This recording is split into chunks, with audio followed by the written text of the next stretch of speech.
Hello friends, आंनि मोनसे गोदान भिडिअ नोंथांमोन गासैखौबो बरायहरनाय थाबाय।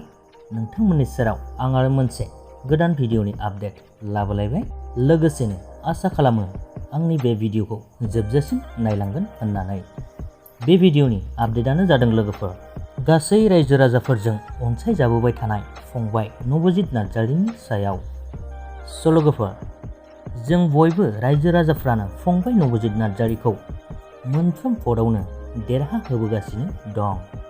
थिग बे एखे रोखोमैनो फैबाय थानाय सनिबारनि मोनानि 9 रिंगानिफ्राय समबारनि फुंनि 9 रिंगासिम बिथांनि ब्रैथि राउन्डनि भट जानो थांगासिनो दं। लोगोफोर, आसा खालामो बे बारावबो फंबाय नबजित नार्जारीनो होखानाय नाम्बार 9152915246 बे नाम्बाराव कल खालामनानै बयनिख्रुइबो बांसिन भट मोनहोनानै देरहासार खालामनो थाखाय बयनिसिमबो गुरैयै खावलायहरनाय थाबाय। गोजोन्थों।